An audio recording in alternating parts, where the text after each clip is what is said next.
Tingnan nyo ito guys, so malupit na pakadali niya sa tires. Pa-curve to eh. Nakuha niya yung tamang technique oh.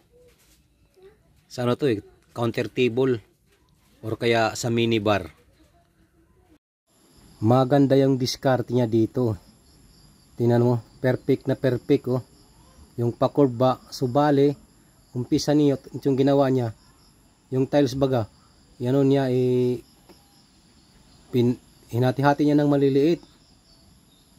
Oh, 10 hati yung malapad na tiles. Tapos pantay-pantay pa. Diba? Medyo ano to, mahirap gawin to. Sa pagtabas pa lang ng tiles, kailangan pantay, parehas.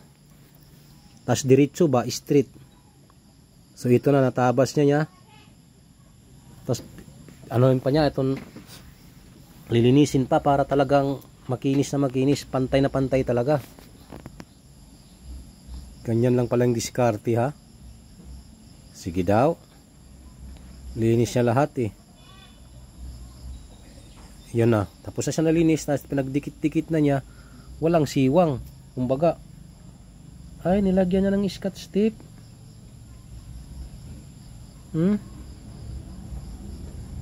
Tapos yun pala yun.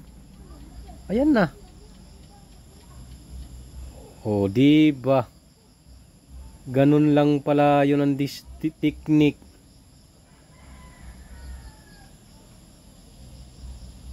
Aba.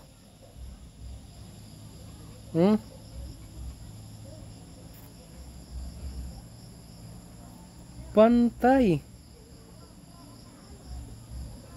Ang galing ng diskarte.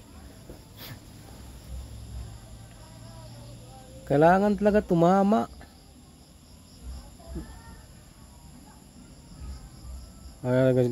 Talagang ano talaga ito niya.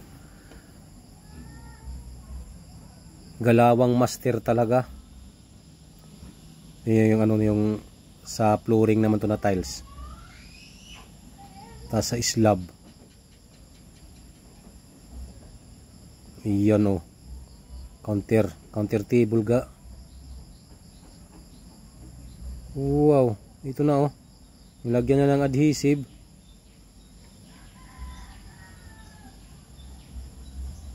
Iyon o.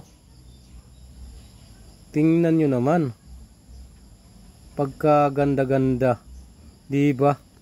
Talagang master ang galawan niya guys. Tsaka diskarte niya.